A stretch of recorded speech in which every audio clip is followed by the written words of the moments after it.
house, and if any Indian tries to stop me, I'll blast him.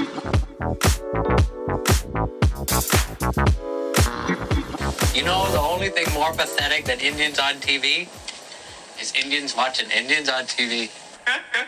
Hey everybody, welcome back to another episode of Native Film Talk. Today, 2018, The Grizzlies, directed by Miranda De Pencier. So currently, this movie is rocking at 85% on Rotten Tomatoes for the critics and 98% for the audience reviews. It's a solid movie. You know, it's a great film. First, I want to get off on the right foot and say, go to the film's website. If you haven't been to the Grizzly Movies website, go there. Much like Indian Horse, there's a lot of information and resources available. Just like Indian Horse, there's printable study guides for teachers. It's freaking awesome. You get a lot of the background, and that's where I got a lot of the background information for this episode. This movie, The Grizzlies, is based on a true story of the actual lacrosse team, the Grizzlies, from Kugluktuk, Nunavut in 2005. The end of the movie, we see an image of the actual team. The real coach's name was actually Russ Sheppard. Pretty much everybody's name is actually who the people were in the movie, and Russ Sheppard was a teacher in the community from 1998 to 2005. What's interesting is this movie was actually inspired by the actual Grizzlies, but SportsCenter, ESPN, had done a spot on them around 2005, shortly after they actually made their debut, and it was a short documentary, only 10 minutes, and that's available on YouTube. I'll post that on Instagram, or at least reference it on Instagram, but you can just type in the Grizzlies, ESPN, and it'll show up their little 9-minute short, and it goes over exactly what we talk about in the movie, which is how the community was battling mental illness and how the movie was battling youth suicide at an unprecedented rate, and it really was having suicides at a higher rate than any place in North America until Russ Sheppard introduced lacrosse to the community, and the community rallied around the game, rallied around each other and the youth, and were looking for a way really to combat suicide, combat the mental illness issues that they were having. And because of that, Miranda De Pencier heard about it, got it sent to her by a professional, or really a Major League Lacrosse player, and that's what kind of got her onto the movie, and then just decided, like, hey, let's turn this into something. Originally started out as a producer, and then eventually got handed the reins to direct, and this is her directorial debut, and she killed it. She did a great job, and I have nothing but fantastic things to say about Miranda De Pencier, and I'll go on a little bit more about it as we get further along, but man, it just right off the bat, people knock this movie for being a white savior, but that's just how this shit goes. Like, this isn't a white savior movie. This is a real story. This is actually what happened. Remove the skin color, just focus on the person being an outsider of the community. There are countless films where this is done, white and non-white, where somebody goes into a community, even if they're originally from the community but haven't been there in a while. It's always a story arc where they assume they know what's best for their students. They come in, they assume they know what's best for the students. They attempt to educate them, and then, of course, it doesn't stick because they're an outsider. The teacher gets a glimpse into the student's reality through some kind of moment, and they realize that, I need to augment my approach. I need to come at this differently. And then they come across more opposition from the community. Then they start to peel back the layers. They understand why the students, are struggling, and understand their real motivations for school, for life, for the community.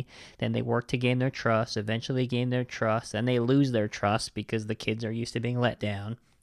And then there's a moment where they all threaten to give up usually, and there's usually like a handful of students on board, but everybody else is like over it. And then they gain it all back. Some triumphant moment happens.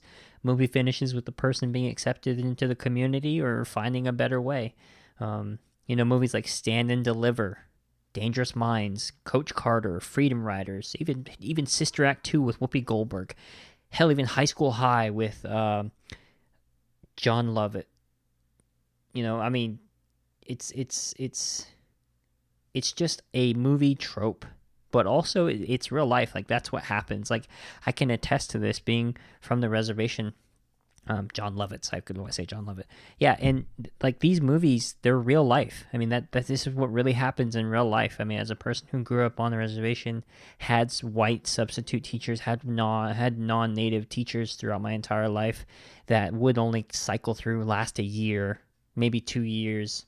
Some of them would stay for longer, but it really was, we had a lot of Russ Sheppards come through our community, and in those people that are listening that did come from reservation schools, I mean, it was called Work for School or Work for Teachers in this program.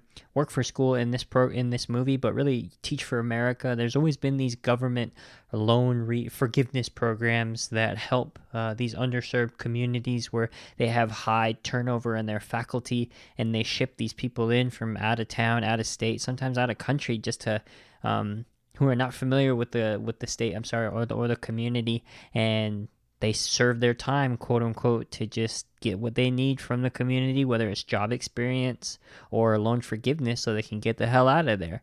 And I thought that was like, man, this was true. You know, I mean, I really enjoyed that part of it. This is not a white savior movie, in my opinion. You know, I really am going to hold fast to that it's not. And I'll go more into that as we continue to go through. But just getting that out of the way in the beginning. If you haven't seen The Grizzlies, highly recommend it. There is suicide in it. It does deal with youth suicide, mental illness. So, you know, if you haven't seen it, trigger warning on that end. But just letting you know, like, this is a solid movie. Screenplay, so at first blush, I wanted to not like this movie because like I just was like, well, there's no native people directing or writing this.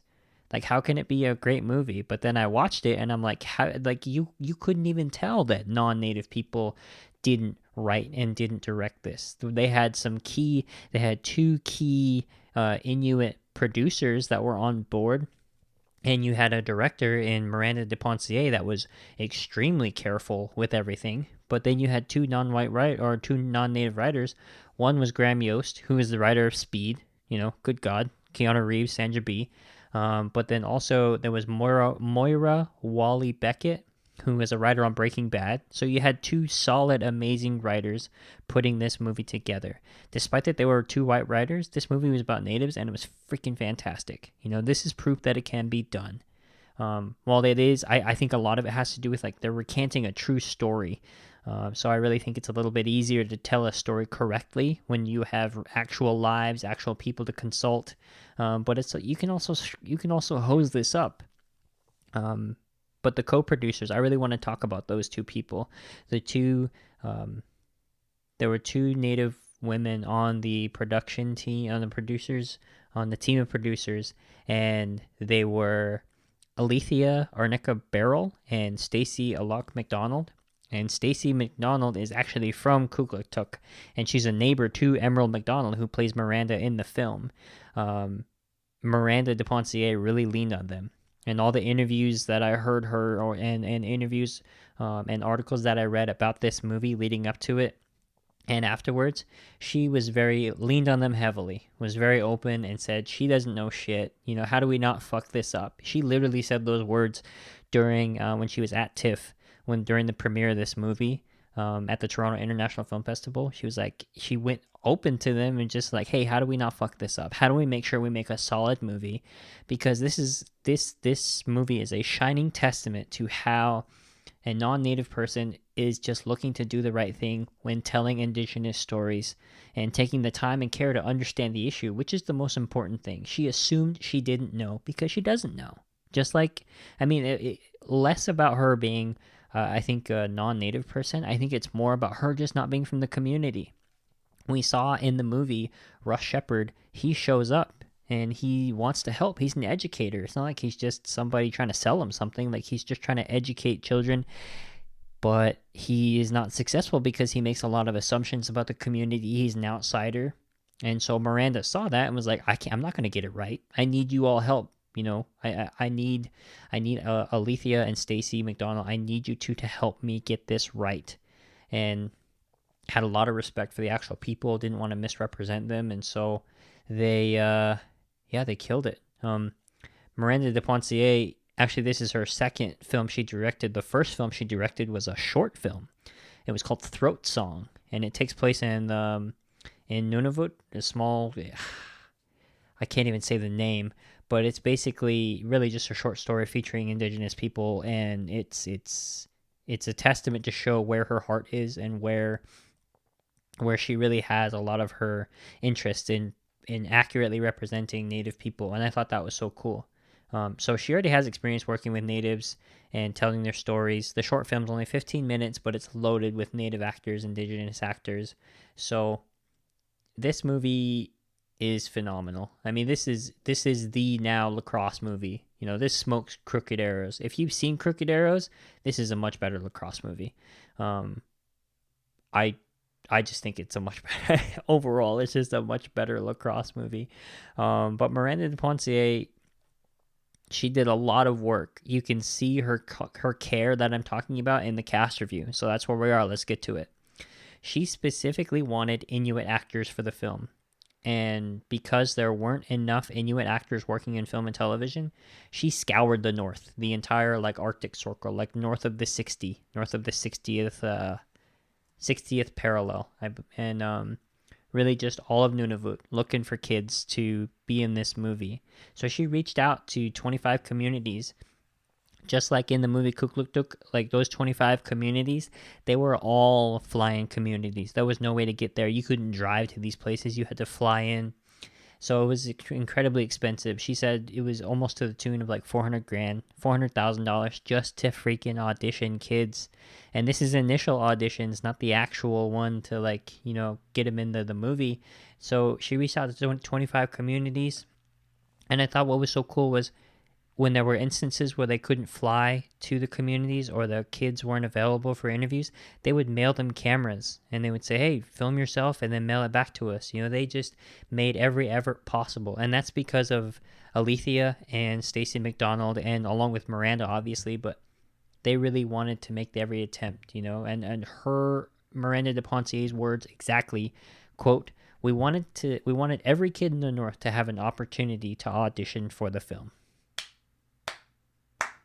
She deserves just a slow clap for that, because I feel like most people would just say, well, you know, we got some prominent Native actors, or we got some people that are ethnically ambiguous.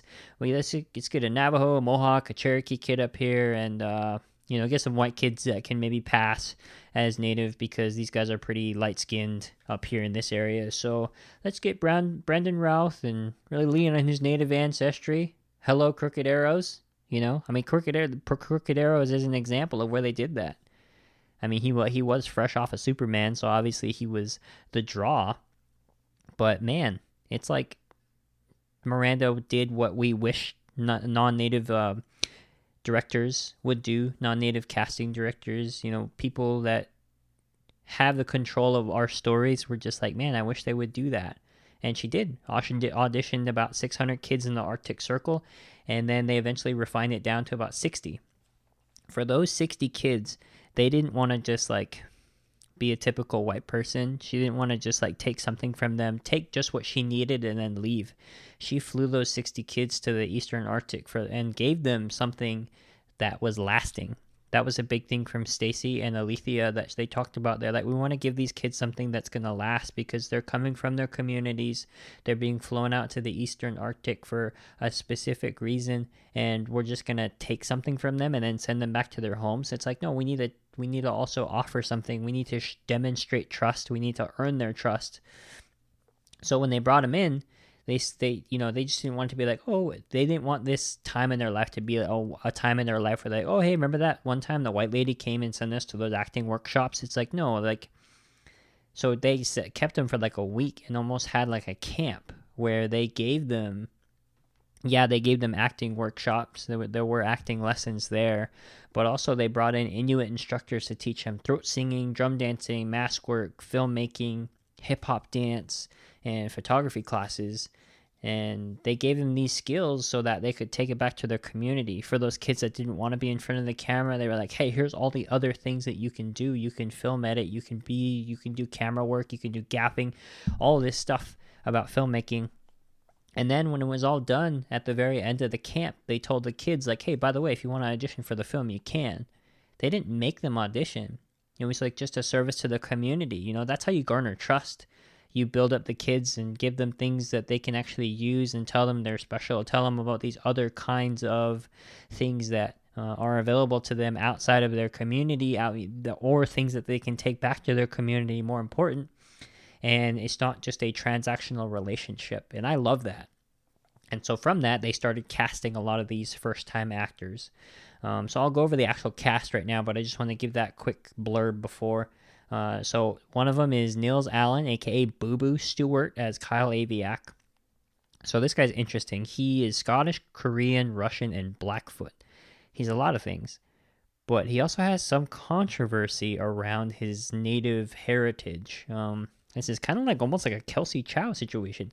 I didn't know anything about this because when you look at his ancestry, even on the Grizzlies movies website, it lists all of his things that he is, you know, Scottish, Russian, Korean, and he's listed as quote-unquote Blackfoot undocumented, whatever that means. But there was some controversy that I read online on some blogs about him playing Seth Clearwater in Twilight, because that was like a big deal, because there were actual natives who had to provide like documentation, I guess, and, you know, Boo Boo Stewart didn't have to.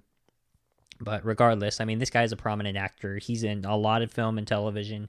He was in X-Men Days of Future Past. I mean, homie's got 2.1 million followers on Instagram, so he's like famous.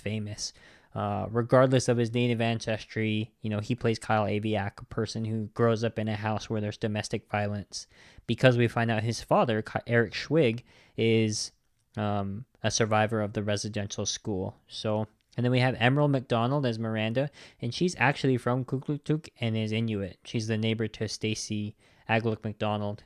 And then we have Paul Natariak as Zach. And so he is an Inuit actor and with Ojibwe and Cree background. And then we have Will Sasso as Mike. He's a math teacher in the movie. I mostly know him from Mad TV. He was great in that. Then we have Ben Schnetzer as Russ Sheppard, and then Anna Lamb as Spring. She did a phenomenal job.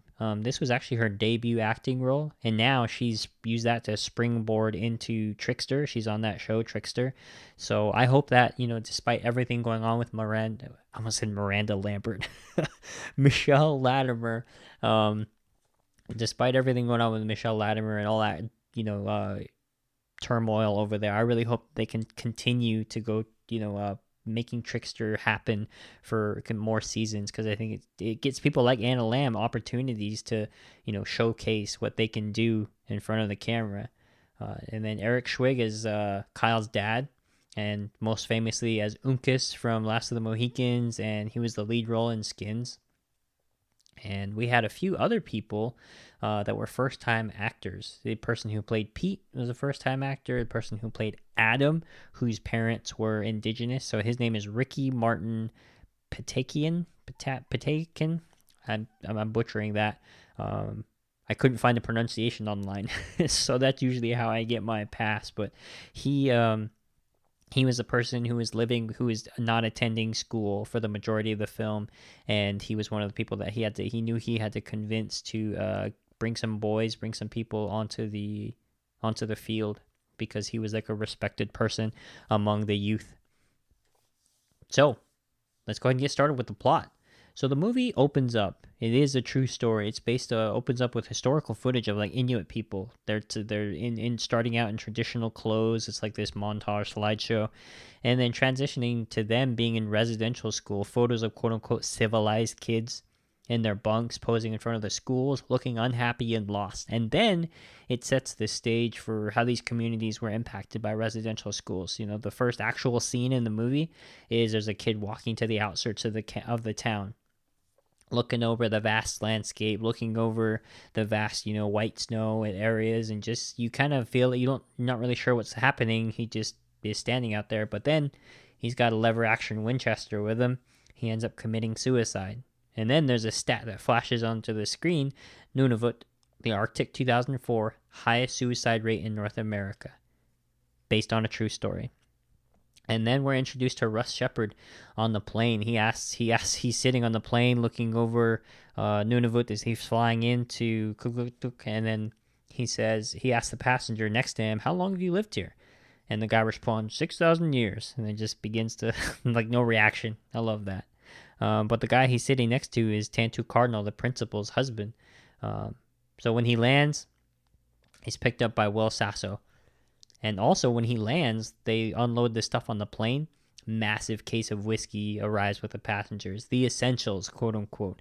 And it's referred to by the math teacher, showing that this community drinks a lot. You know, he gives them, Will Sasso takes a Mike, the math teacher, drives him around town, gives him a quick tour, shows him the freezer, shows him basically a tour of the poverty of the situation that he's driving into.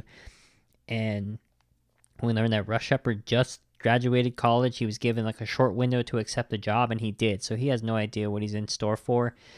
He's just trying to use this to springboard himself to a sweet prep school gig. And then we get some education on this government payback loan program that he's a part of, and that's why he's there. And then we see the first scene of the Grizzlies, the actual Grizzlies, who become the Grizzlies, I should say. They're all chilling in front of this gas station, smoking, seemingly up to no good. And then first day of school. Tantu Cardinal. Tantu is in this movie as the principal. She does a great job. She plays a great, mean, curt Native woman. I mean, she just has that role down. I love that. She does. I mean, she's a great actor. I mean, that's why she can nail that. But, you know, I just see so much of, like, people I know in my life when I see her in this role. She did a great job. You can tell she's got tons of problems, and giving some orientation to some white teacher who's probably only going to spend a year there is like the least of her problems. And he starts asking some ignorant questions as they get to the classroom. He asks, they all speak English, right? She's like, and Tantu responds, yeah, the government made sure of that, and demonstrating that the community is still affected by residential schools. And he tries to thank her and suck up to her, tell her he's grateful for the opportunity, blah, blah, blah. And she's wise to his game. She cuts him off. She says, save it. You're not a novelty, Russ. We use teachers from work for school because we can't find anyone else. You don't need to suck up to me. Just do your job. I love it. And he walks in there, and I love it because he walks in, and this is like typical I saw so much of my experience as a student as like seeing substitute teachers come in. He comes in and says, all right, everyone, you can call me Russ. Just don't call me Mr. Sheppard. That's my dad's name. Crickets. Nobody's laughing. Typical white guy dad joke. Call me whatever you want. Just don't call me late for dinner. That kind of crap. I love it because that's exactly what they would do to us. I say us being Native students. Just like throw these jokes out there that probably kill in white classrooms, or at least get giggles and snickers, and we're just like, who the hell is this guy? It's just like, I saw so much of Russ Sheppard in the teachers that came to our communities, because what happens next is Zach, played by Paul, chimes in and says, I wouldn't call you Mr. anyway. Mr's a white man's word. And then Russ dismisses it and goes to roll call. And the roll call, I like it because this is so damn true. I saw so much of my youth in this. Exact same thing happened. A non-native teacher, substitute, or brand new to the school district comes in and butchers our last names, at least the native last names. So like they couldn't say Yazi, it would be Yazzie, Yatsi. It's like, no, Yazi.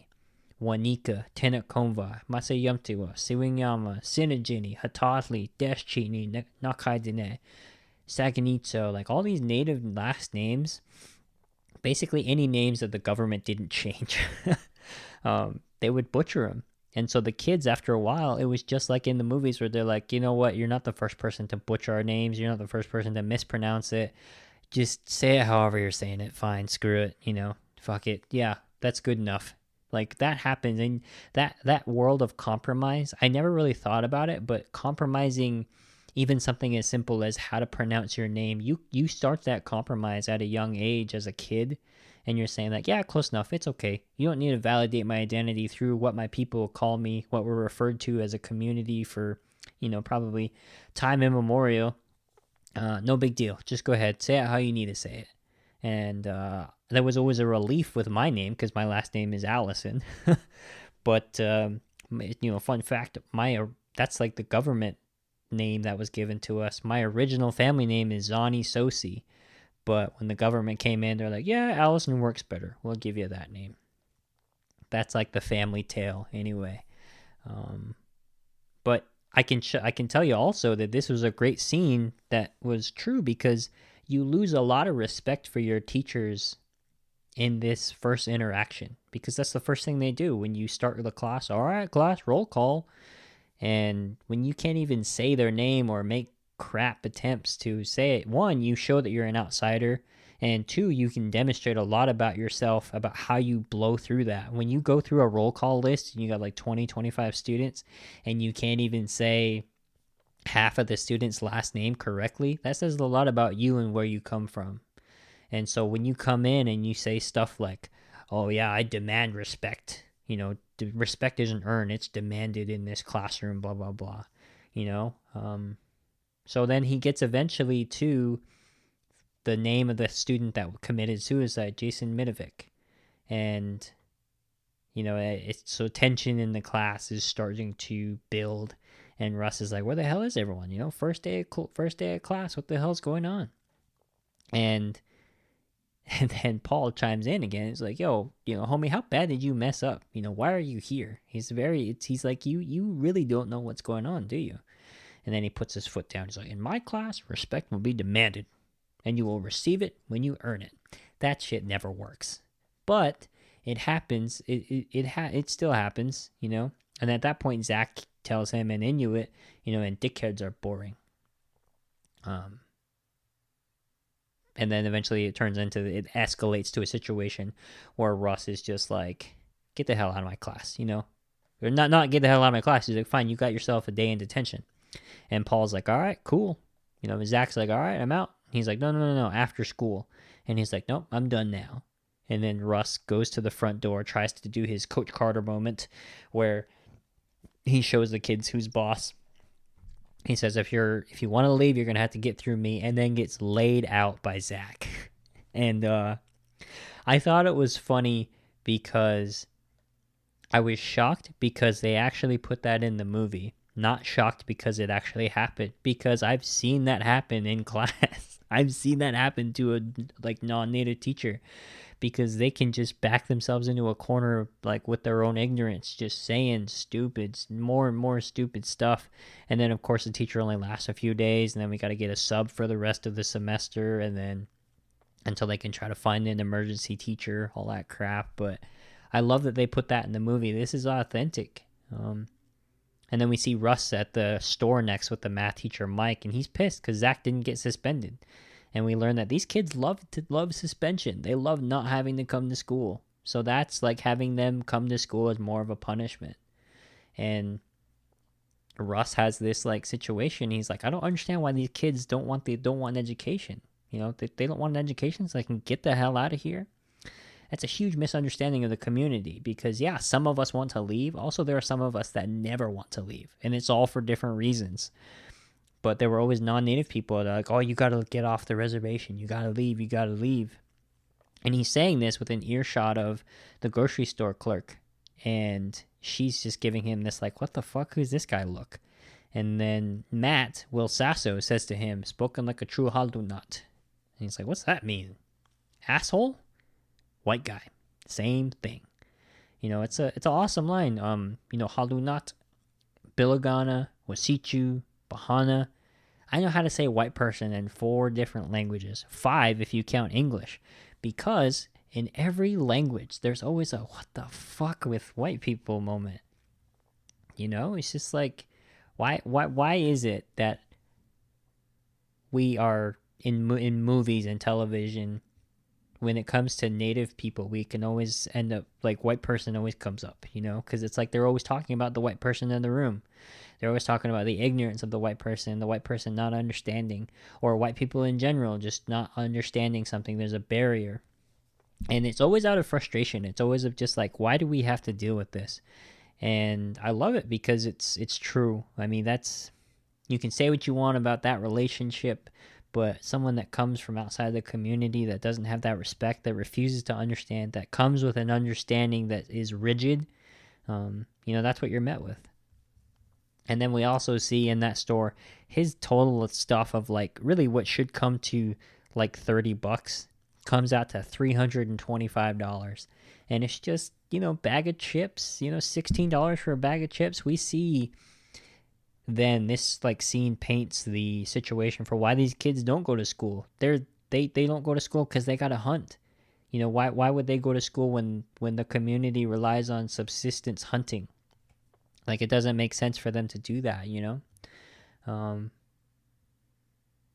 so as they're driving off, Russ asks Will Sasso the question, Mike, he's like, how do you handle it up here?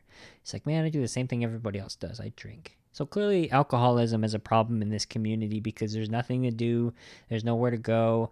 Not a whole lot of opportunity there outside of what you're already doing. So people just drink to pass the time because it's freaking cold. You're not going to go playing outside, If you're going to be outside, it's usually just to hunt, just to get your meal for the day. And after that, what else you got to look forward to? So then we get our first glimpse of Kyle Aviak, Boo Boo Stewart. Domestic violence is pretty rampant in his home. Eric Schwig's his dad in this film. And we see this multiple times throughout the movie because he's basically homeless. Fearful of living at home. He lives in Connex boxes wherever he can sleep, And then throughout the movie, Russ has this through line of like this prep school he's trying to get into. But later in the day, though, so during the class, during roll call, we get introduced to all the people that become the Grizzlies later on. So we got Spring and then her boyfriend. And the interesting thing about her boyfriend, Roger, is those two are together. He's like, she's my sun, my moon, my stars, and they're just like all lovey-dovey in the class. But later on that day, Russ sees them hanging out in front of the gas station convenience store again. And they're all drinking except for Spring. And they're like, all right, something's going on. You okay, Spring? And they're like, yeah, fuck off, dude, basically. But then later on that night, Spring goes to his house for safety because she got beat up by Roger. And it's a big deal because after that, the next day, Roger comes to school. And you get the feeling that Spring broke up with him. Anna... you get the feeling that Roger is all alone now, and he messed up big time. He says that, oh, she's all I got. And next we see that, a couple scenes later, we find out that Roger ends up killing himself. Next day at school, after he sits down and he talks to Roger, the day before. He was like, you messed up bad, man. There's no reason to hit a woman. There's no reason to hit people. There's opportunity out there. And he's just like, she's all I got, man. And the next day he kills himself with the note saying, no sun, no moon, no stars. And it's another suicide in the community. And Russ is like, what the hell is going on with this place? He just puts his history book away, he tries to talk to his class about the suicide, and the students are like, what's the point, And Spring completely leaves school, and we see Russ, he's got his frustration. He starts getting his frustration out with the bottle at first, with drinking, but then he goes back to what he loves, and that's lacrosse, chucking lacrosse, a ball into the side of a Connex, and he's like, hey, maybe I can teach lacrosse to these kids. Give them something to do, give them something to distract them. So he goes to the principal and tries to really lobby for some money. He gets some, like, whatever the remaining PE budget's left, and then hands out flyers to the school. Gets zero interest. They're just like, who the hell is this white dude? So then he learns, he's like, you got to get interest from the two alphas, the two most respected people in the school. That's Zach and Adam. And Adam doesn't even know the school, and Zach, of course, is the one that punched him. But he eventually bribes him into saying, like, hey, I'll give you $20 if you can bring 12 kids. So then it happens. And then he's like, Zach's strapped for cash. He's strapped for money. He wants food to give to his family, to give to his younger brother, Johnny. So he's like, yeah, I'll do that. And then Miranda comes along. Miranda's the one that tips him off. Miranda's got a soft spot for Russ because she's a good student. And she really looks out for, and then Russ looks out for her. So Miranda comes on as the team manager, and then the conditioning starts. I love this scene. Roger when he died, he had a dog, and this dog is a stray dog that's roaming around town, and it's a black dog named Maggie, or he names it Maggie. He eventually lures it into his home, but it's a res dog. It's a stray res dog. And it's so funny because they captured this part right, is that to the non-native person in the community, like a res dog, it's like, oh no, that's so sad. That's so sad. I need to take care of this res dog. And the rest of the community just like walks right by it. And so Russ brings in this res dog, seemingly res dog, and just brings it in. That was like spot on outsider thing. But he uses that dog to help to condition the players, and he eventually forms a team. He gets all his lacrosse gear. He gets everything together, all the nets, the helmets. And it seems like these kids are going to be on the right path.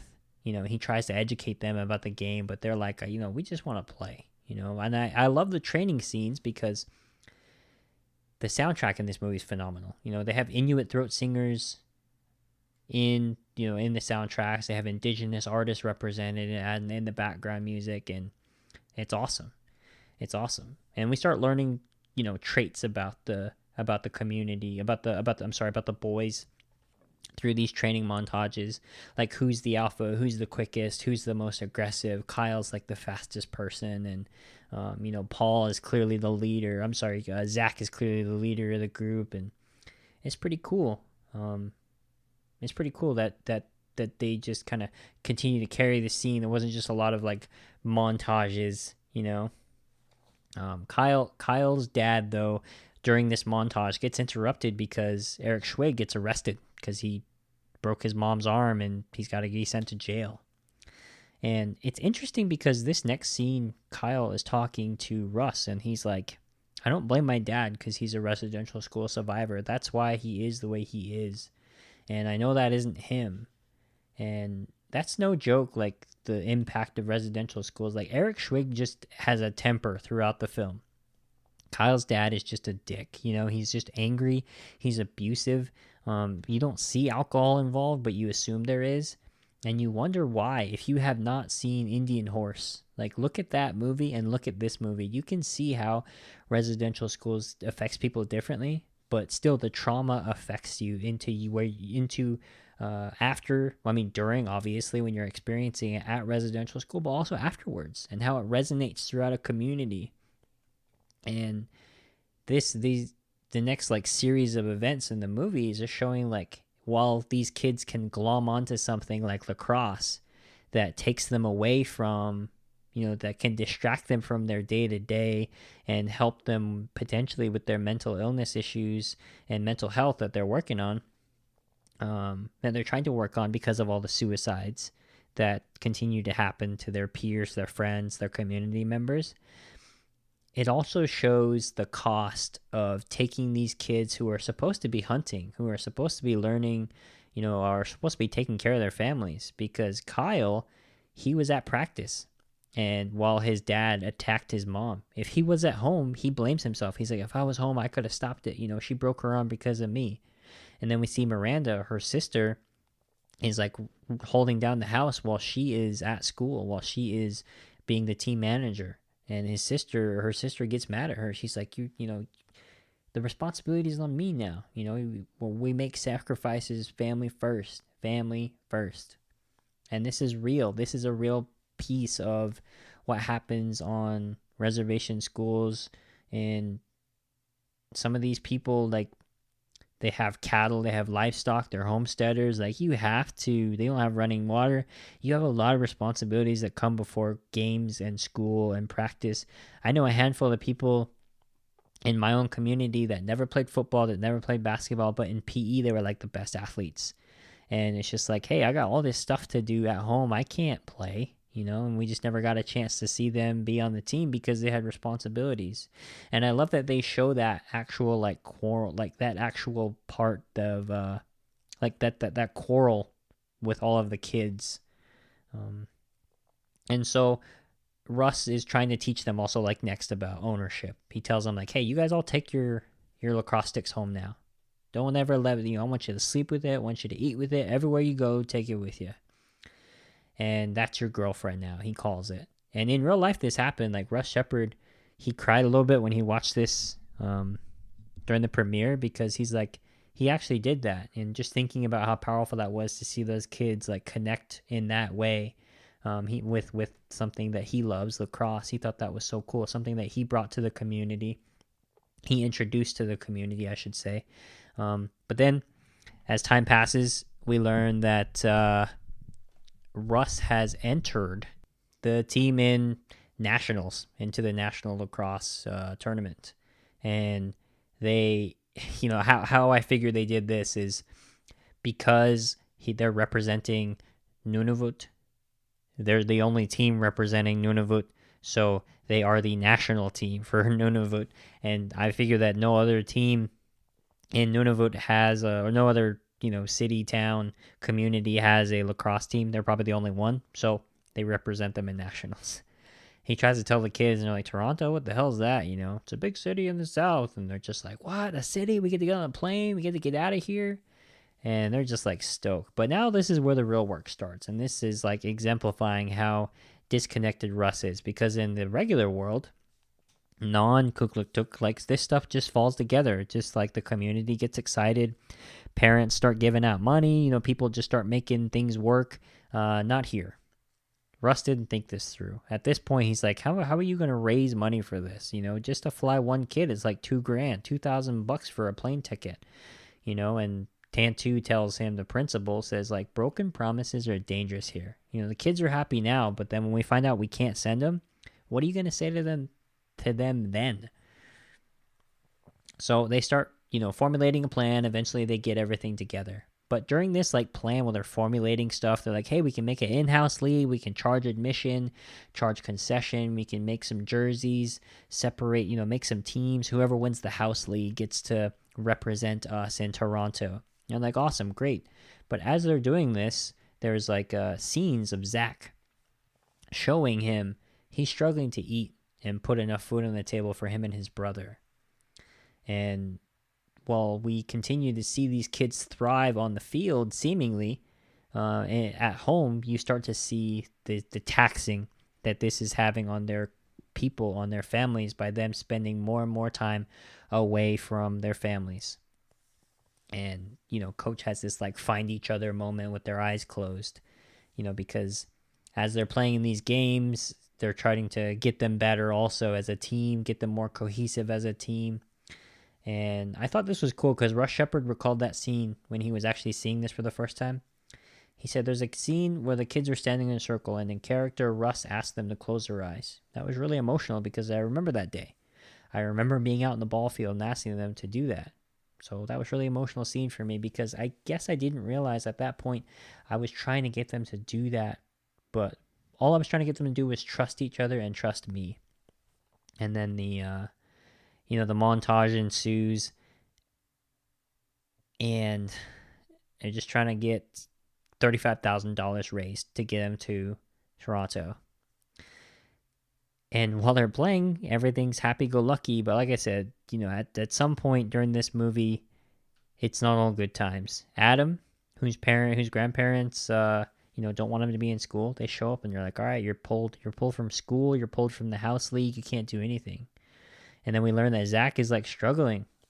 He isn't performing in the classroom. He isn't performing on the field. He stopped showing up for practice because earlier in the film, we get a glimpse into Zach's life. His parents are just drug addicts. They're alcoholics. They're a mess. They don't have very much money. He's starving. His family's starving. He isn't eating.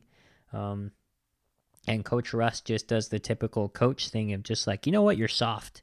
I don't have room for people like you on my team. You're out of the team. You're not out of the team. You're like the weakest link on the team. We don't have time for that. We're only as strong as the weakest link, and that's you right now. And Miranda gets after him. He's like, we Inuit love this land because we can see for miles. We notice every little thing, but you only see right here. And she points like right in the, between his eyebrows, right in front of your face. All of us have made sacrifices to be here. All of us. You really think Zach doesn't want to play? You've been to his house. Did you not see? His family is starving. He has to hunt. get a clue. And then she walks off. And it's just powerful because it's like, hey, there are consequences to everything that you're doing. And we eventually learn that through a story that Adam's grandpa tells him.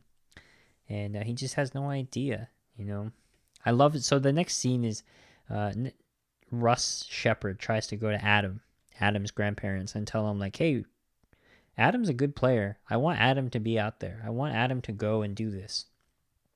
But when he gets out there and sees his grandparents, their grandparents aren't about it, because they already lost a kid to the white man's ways, as they refer to it. So you can tell they lost some people to residential school. They've seen the effects that it has on kids, and they're like, we don't want him to go to school. We want him to come out and live with us and be traditional, speak Inuit, speak the native language, and learn about our culture, and take care of us and provide for us. And I love this scene because as the grandfather, grandmother are talking to Russ, Adam is the middleman. Adam is the translator. There's no subtitles throughout this entire movie. I freaking love that. And he tells this story, and it's translated, and he says, long ago, Sedna, the grandpa tells him a story before he leaves. He's like, he can't play, but I'll leave you with a story. Long ago, Sedna was dissatisfied with the man found for her by her father. So she marries a dog. Her father is so angry, he throws her into the sea and chops off her fingers.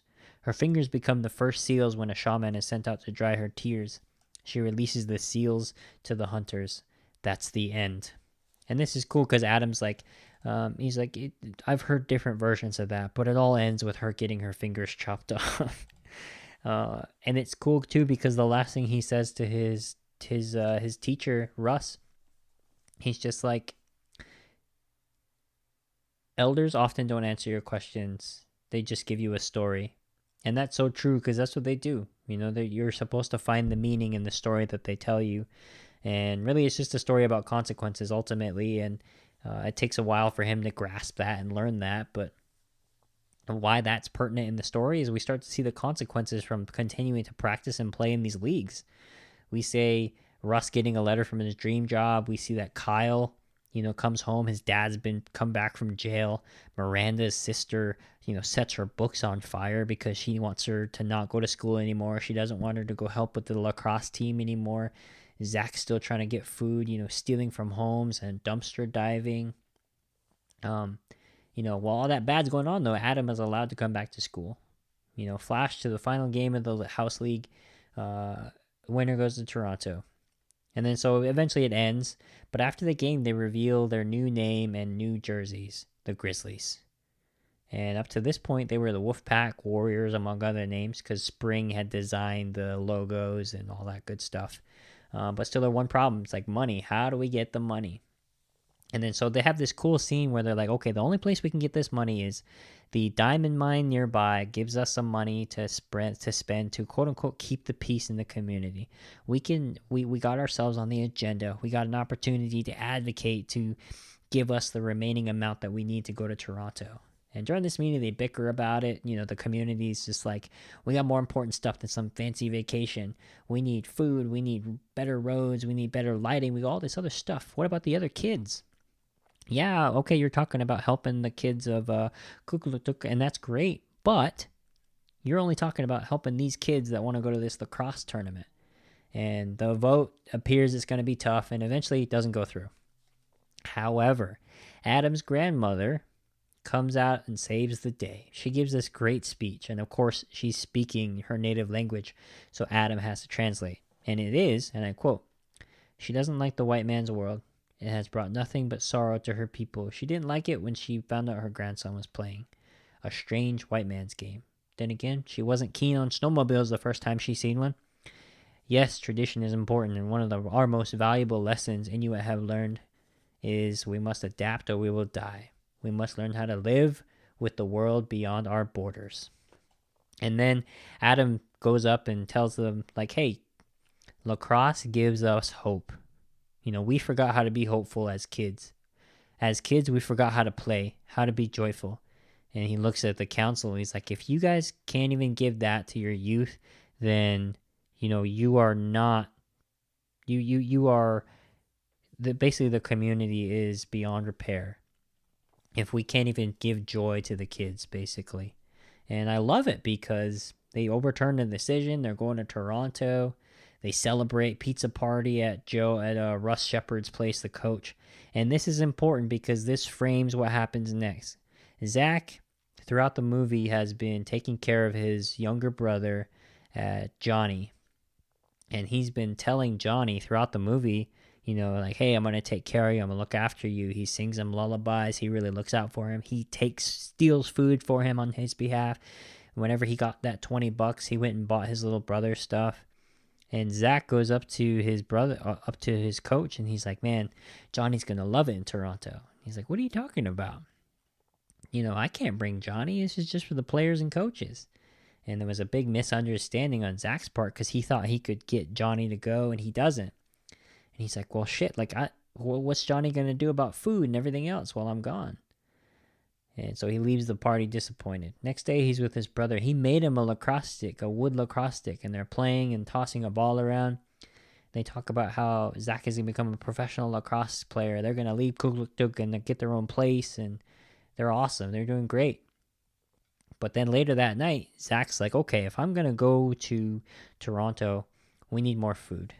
And I assume he's probably trying to steal from this grocery store because he's trying to stock up for his brother, for his family. And he gets arrested.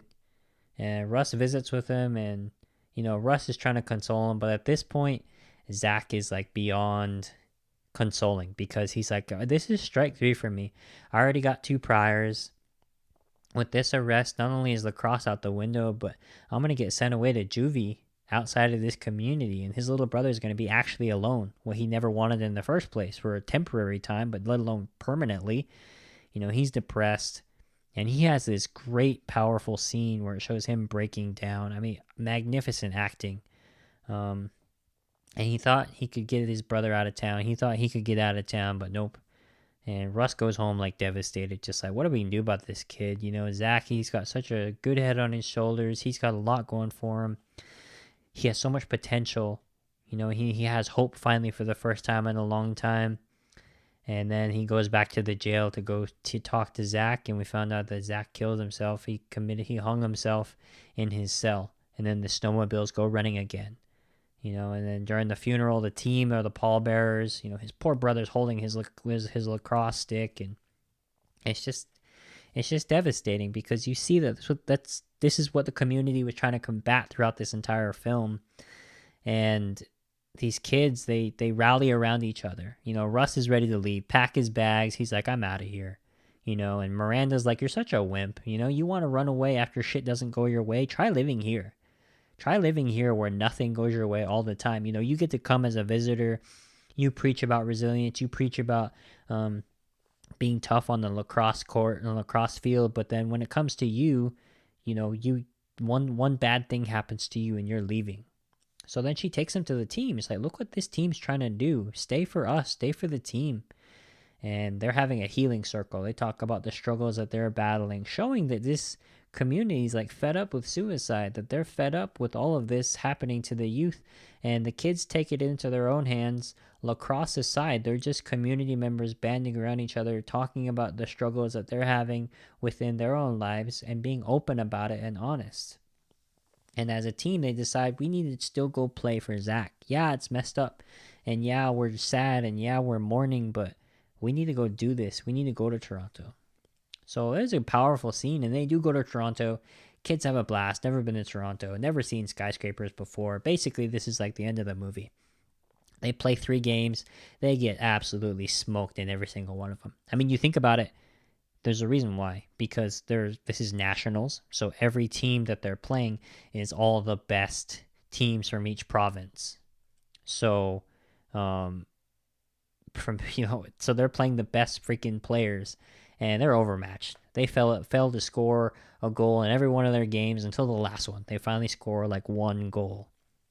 They do the quote-unquote find each other scene from the earlier in the movie, and they have their moment, their montage, and they score 1 goal. But it was something remarkable. They accomplished something as a community, something that these kids can hold on to for the rest of their lives. And they came back heroes. They come off the plane and they're like celebrated like they freaking won the tournament. You know, the youth are just so happy. They have a renewed spirit. There's hope in the community again. And the community's stronger than before. And as the movie ends, we get a breakdown of each character. You know, what they're doing today, where they are, and then the last scene before the credits roll. If you are thinking about suicide, please tell someone. To find your local crisis center, go to www.iasp.info. You are not alone. And then the movie ends. This is a fantastic movie. This is just next level stuff. This is proof that, you know, so I'm going to jump into the positives. Positives, negatives, final thoughts. Let's jump into the positives. This movie is proof that non-native people can direct, write, and co-produce quality films that represent native people. Miranda De Pencier is proof that non-native people can tell our stories. I think this certainly helps that this is a true story. Because of that, I think it's hard to like fuck it up, you know? But I think much like Thunderheart, where it's telling a true story, it's based on true events, you can feel it. You know, it's less like Wind River, where it's like a retelling of true events. It's like kind of like here's a reimagining of true events, which is, it's hit or miss, you know? I'm not as keen on Wind River now that I've seen movies like Thunderheart, now that I've seen, I rewatched Thunderheart, I should say, and then now having seen the Grizzlies, it's just like, man, there's better movies out there. Wind River's a great action film, but, you know, this is better. Because this is a film about hope, and it is about suicide. There is a lot of comedy in this, though, and I love that.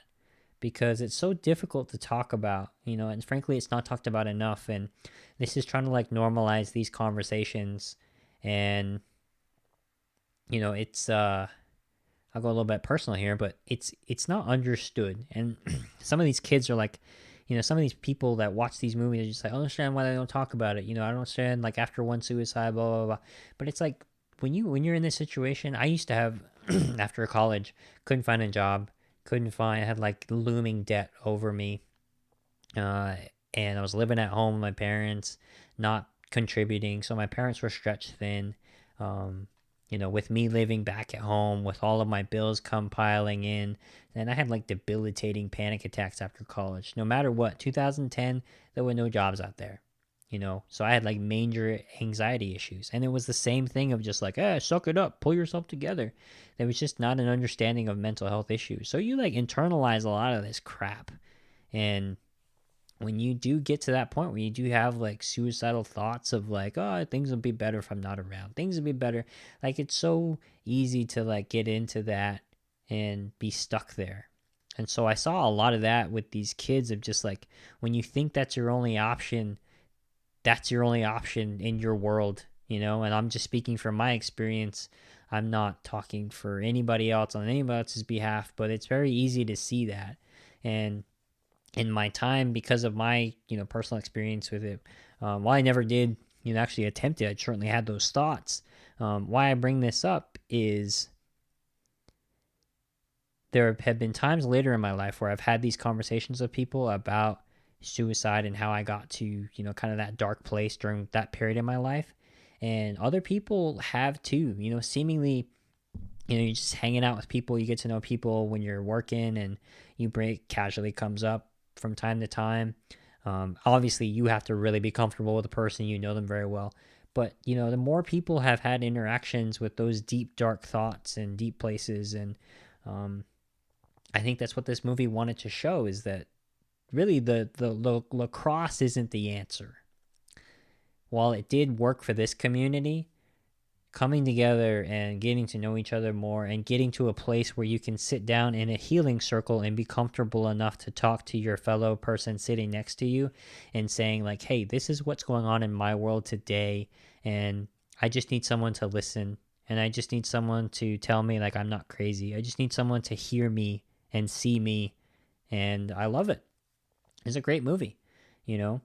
And, you know, biggest positive of this entire movie is Miranda De Pencier. Hell of an ally. She just gets it. She just gets it at a level that I hope, like, that we hope non-native people will. Here's a quote from her. You know, what's exciting about showing the film to young Indigenous audiences is there's so many young people that get to see versions of themselves as heroes on the big screen, as stars of a movie for the first time in their lives. They've never been able to see themselves as heroes, and they are. and they can all teach us something. And in the South, I think what's exciting is they get to learn about the North, learn about history of trauma, residential schools, and colonialization. See what's really going on through the eyes of young people, and take the lessons of what we need to do as a nation to start supporting Indigenous communities and meaningfully, thoughtfully, and respectfully listening to them. It's time, as Canadians, that we step back and we let Indigenous people speak for themselves. End quote. I mean, she knows representation matters. You know, we're preaching to the choir at that point, but she treats this film with care, as it should be. It's not her story to tell, but she knows it needs to be told, and I love that about her. You know, she sees the impact that it's going to have on Indigenous communities and non-Indigenous communities. And, you know, last positive, the soundtrack is phenomenal. Throat singers, Indigenous artists, it's a great representation of music. It's a sick-ass soundtrack. I really hope that they sell it. I totally buy it. The negatives, I would say, it's not even about this movie, but people calling this a white savior movie. This is a true story. Yeah, a white dude came and helped these kids. He actually stayed for 7 years, and then he eventually became a lawyer. And he still keeps in contact with the kids that he taught. He's got close relationships with these people. Russ Sheppard isn't just a guy clout chasing. Like, he's actually a genuinely good human being. So people that call this like a white savior movie, I think it's just, I can see that, but I refuse to agree with you on this one, because this isn't that at all. This isn't about the white person in the movie. This is about the community banding around each other, the community banding around the youth because of a suicide issue, a suicide epidemic that had the highest rate of suicide in all of North America. And they're like, how do we fix this?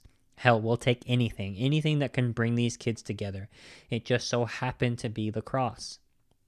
And so that kind of goes into, my final thoughts is, according to a buddy that, one of my best friends who actually plays lacrosse, he felt that, there was a missed opportunity to talk about how lacrosse is a healing game. They missed a great opportunity to make that connection between what the Indigenous people think about lacrosse and the traditional, oral stories, and how that connects with healing. There's an obvious parallel that they didn't connect. But in the study guide that comes with the movie, there's a section that talks about lacrosse, and it says lacrosse is believed by Iroquois people as the creator's gift to heal the people. Their lacrosse origin story is a legend involving four-legged animals and birds. The history of the belief of Indigenous people that lacrosse can heal has particular significance given the role of the game in the Grizzlies movie, where a community was able to work to heal themselves through sport, with this ancient belief exemplified by the change observed in a northern community in more recent times. So I wish that was kind of added on and shown more in the movie, because that healing aspect is still around today, according to my buddy, which makes sense. It's still ceremony, it's still spiritual, it's still very connected to culture, and I think that was a missed opportunity. But I'm glad they didn't do that, frankly, because a white guy brought the game to the community. It's not like it would have just been weird, I think, had they tried to pull that off, having a non-Indigenous person teach and about cultural empowerment and relevance to the community, and have that healing come from a place where it was discovered, really because of a white guy bringing it. But I love it. I love this movie. Stacey McDonald talked about lacrosse. While lacrosse has that power, it's not a magic bullet. Sport's not a magic bullet. You can't say, oh yeah, let's give lacrosse sticks to all these Indigenous communities now, and they're all going to have their issues resolved. If they have issues with drug addiction, mental illness, teen suicide, you put a lacrosse stick in their hands, then that's the magic bullet. No. She said, and I quote, in Kugluktuk we had the Grizzlies, but in other communities, it might be music programs. In Arviat, it was a youth film society. She says, all of our communities have had these beautiful stories of how it took just one spark and a few committed people and youth to inspire and a town, and it changes lives. So, once again, this movie just smokes crooked arrows as the best lacrosse movie out there. the fact that like Canadian movies like the Grizzlies and Indian Horse, like they not only tell true stories but end up using their movies as like entertainment and education. I freaking love that. There more movies need to be like that. With teacher study guides, I implore you to look on the website.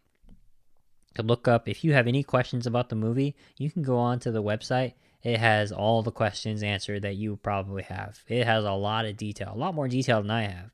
It talks about the history of colonialism, the tattoos explained, educates the audience about like the culture, the history, the current state of the people of Kugluktuk, like where they are right now. It shows people actually feeling represented on screen. I freaking love this movie, Regardless of what you think, as an Indigenous person, as a non-Native person, the community of Kugluktuk, the actual people who are represented that this movie is based on, they love this. Miranda, the real Miranda, and I quote, she said this about the movie: "To this day, seeing the Grizzlies on the big screen, it's very surreal. Emerald is my next door neighbor," who played Miranda. "To see her on screen and see her playing the character of Miranda is just incredible. It's a little bit mind-boggling and it's overwhelming and also very amazing. It's a very big celebration of our community of Kugluktuk and of the youth of my peers. I feel very much a strong sense of ownership in this movie." So there you go. Miranda went on to become a community leader after school, after high school, after everything. And these kids, they ended up thriving. A lot of them ended up having great jobs in the community, outside of the community, having great roles in the community. Even the Indigenous actors, the Inuit actors that they brought on, some of them are in law school, some of them are in college. People like Anna Lamb continue to be working actors. I freaking love it. This movie did a lot of things. This movie opened doors for Indigenous artists. This movie opened doors to show that, hey, this is how, as a non-Indigenous person, you go about telling stories on behalf of us, working with us. It's a collaborative effort. It's about trust. It's about engaging the communities who you are representing. And it's freaking awesome. I loved it.